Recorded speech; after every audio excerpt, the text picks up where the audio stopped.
Okay, here I am. You can't see him right now, but you will. Oh, here he comes. With my new pack learning client, Diogo, here. He's scared. That's why he's all the way over there on the leash, although he seems to be warming up to me pretty quickly.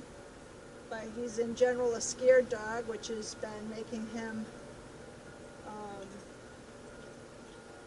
slightly dangerous to have around people.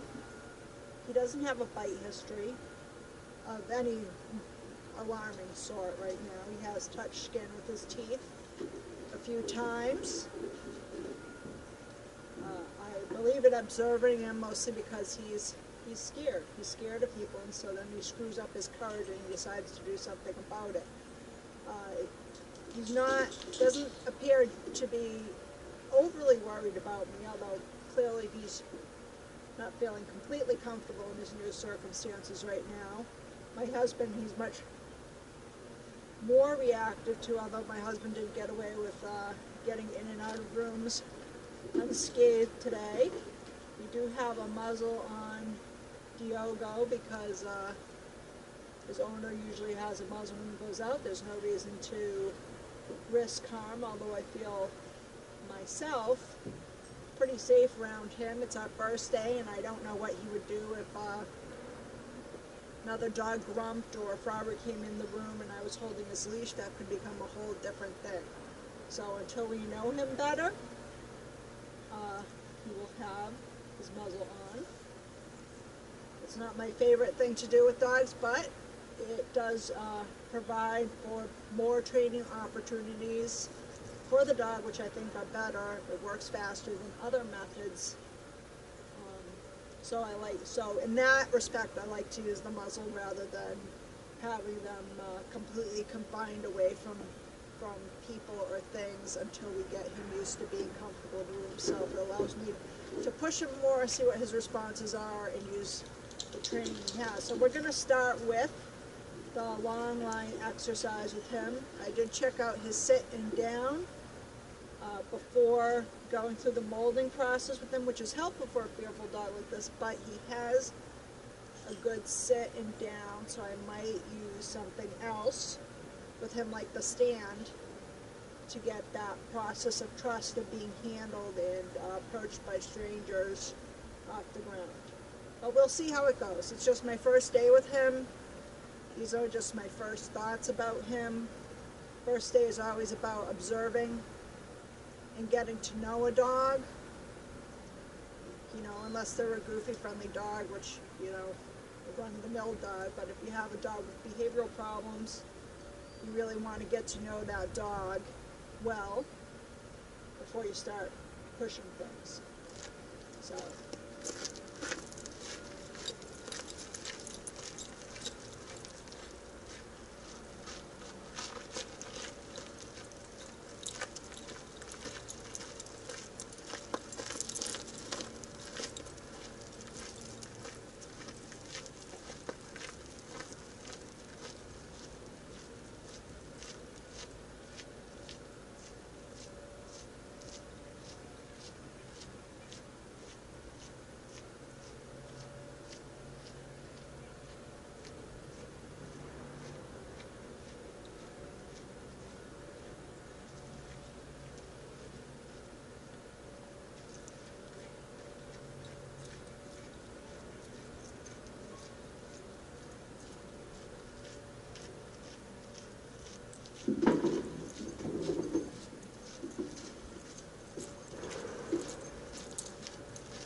He has a pretty reasonable walk too. I know his owner tries to get him out a lot.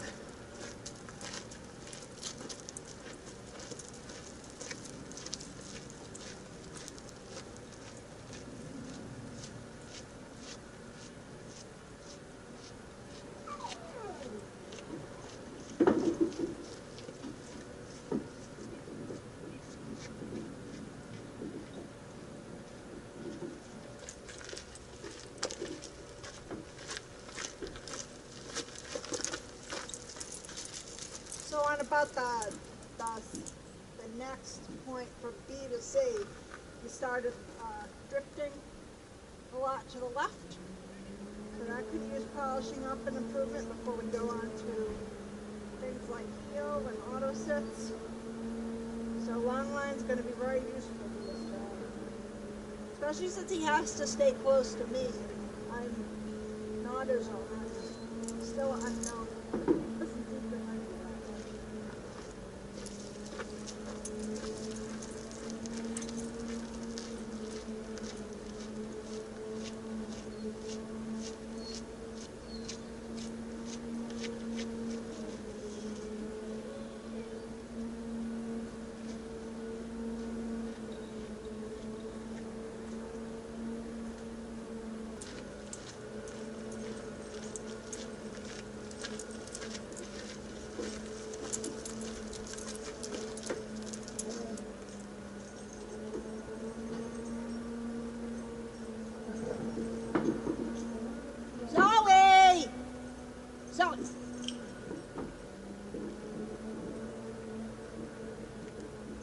Don't do that.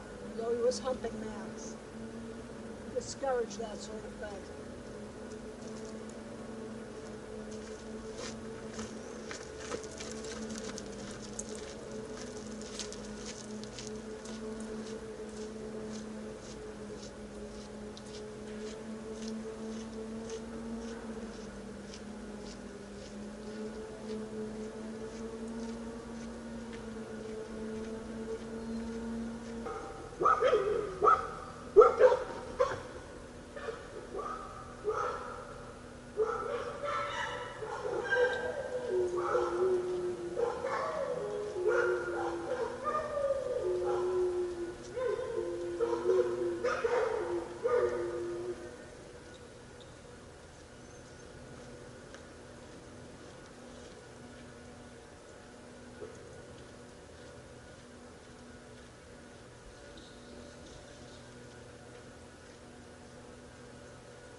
Diogo!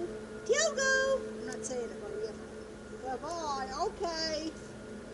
So at the end of that, I'm going to give him some free time to explore. He might not because he's terribly nervous and worried.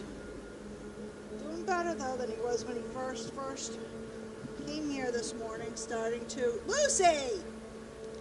This is attacking my grill. Lucy, leave it. He especially seems to like the dogs. You never know though. You can never take the first day as really knowing a dog.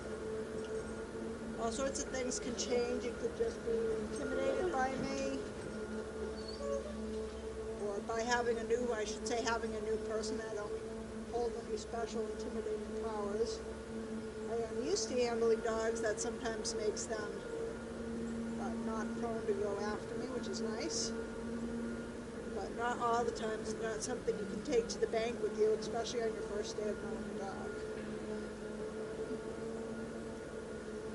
Okay. So I'm going to encourage him to explore a little bit, but